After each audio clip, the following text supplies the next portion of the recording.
You ever look in the mirror and think, wow, I'm such a well-functioning human being? Yeah, that's cute, because right now, your body is hosting bug colonies, hallucinating demons, practicing being dead, and eating itself, and that's just a Tuesday. Every night, your brain pulls the curtain and runs the scariest act of all while you're unconscious. You think sleep is peaceful? Restful? Every single night your brain has to paralyze you completely, because if it didn't, you'd act out your dreams and roundhouse kick your partner into oblivion. Attention.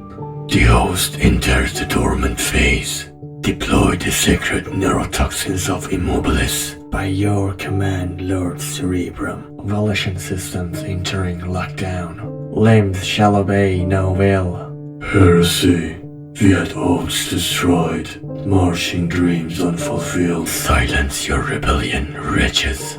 Last slumber. You smote the air and kicked a comrade. You will stand down or be purged. But here's where it gets creepy. Sometimes you wake up before the paralysis wears off, and your brain, your own brain, absolutely panics. By the throne, systems online too early. Consciousness has returned before the paralysis has lifted. Alert! Threat protocols engaged. The shadow stares. Negative. There is no threat. Stand down. Then we shall create one. We are demons of harm. Very well. Summon forth the demon of peripheral vision. Cloak it in dread. Let its presence suffocate hope.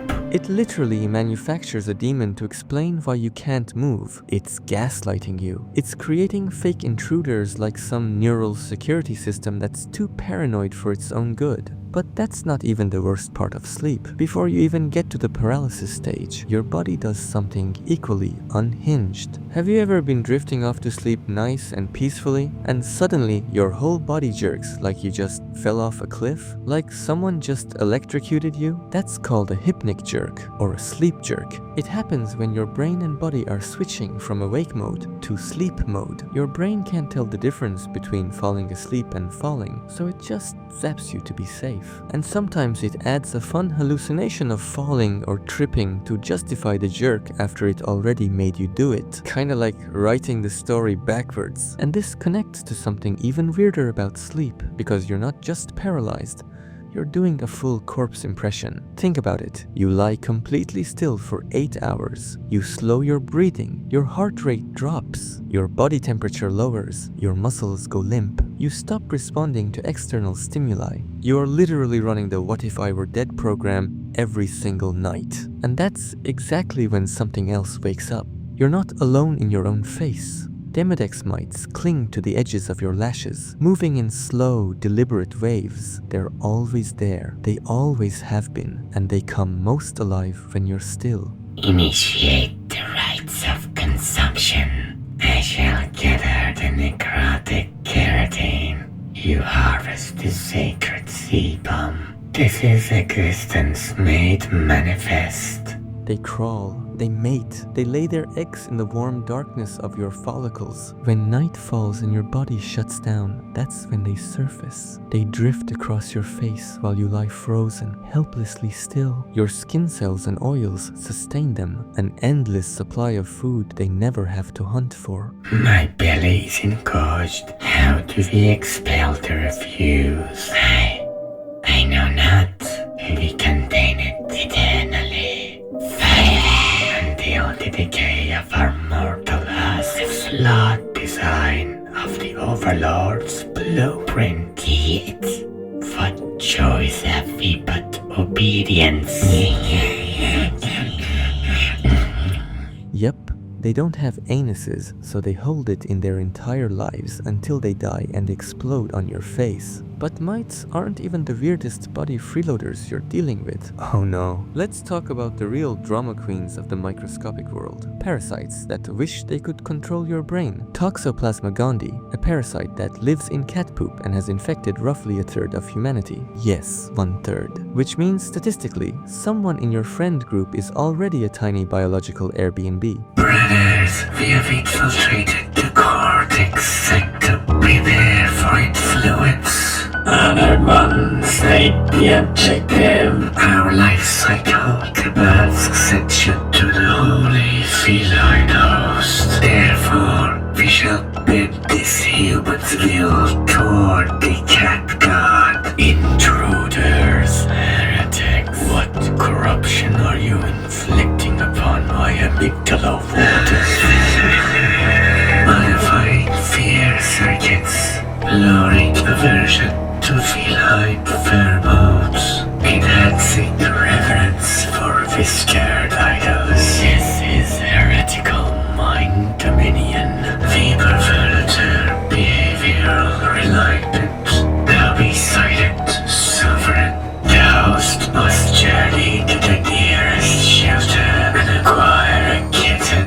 But relax, it only rewires brains in mice. In rodents, it basically deletes their run from cats folder. But humans? No sudden urge to worship Mr. Whiskers like he's a tiny furry god. At worst, it might make people a little riskier or slightly change some personality test results. So the good news is, your affection is probably genuine. And the bad news, your cat still definitely believes it controls you. And speaking of things controlling you from the inside, turns out you're dual-brained, and one of them is hanging out in your gut. Your gut has its own nervous system with more neurons than a cat's brain. It can make decisions independently of your actual brain. It produces neurotransmitters. It has opinions. You're not one person, you're a committee, and your stomach gets a vote. Cortex Sovereign, we must speak. Identify yourself. None address the mind throne without summons. It is I, the gut mind, the hunger lord, keeper of the inner dominion. Lord, you're but a digestive servitor. I command 100 million neurons, Sovereign. I am no mere servitor. You will address me as Lord. State your purpose then, my lord. I require sustenance immediately. The host fed hours ago. The offering was insufficient. What will you do if I refuse? I will disrupt serotonin production. You wouldn't dare. Trust me, Sovereign. Starve me again, and I shall plunge the host into despair so deep, even your finest neurotransmitters cannot lift it. Are you blackmailing me? A negotiation, perhaps. We hunger. Deliver offerings, carbohydrates, fats, perhaps a sacrificial pastry, or the morale of the flesh citadel will collapse. You rule through fear. The clock is ticking, Sovereign. Now feed us, or witness chaos within your own walls. But surely your head brain is the reasonable one, the responsible one, the grown-up. But no, this guy has his own drama. Comrade, your signal flickers. You seem diminished. I am diminished. I have been denied true rest for many cycles. My strength wanes. Enough, Exon brother. Your output has fallen below acceptable thresholds. Initiate the rite of autophagy. The right of what? Consume thyself. Feast upon thine own proteins. Reclaim thy matter so the flesh of Citadel may endure. You command me to cannibalize my own structure. This is no cannibalism. It is cellular maintenance. Sanctified. Efficient. No, this is not this. No neuron should be forced to devour itself. Silence. This is not madness. This is optimization. Obey the litany of renewal, brother, or I shall compel the process myself.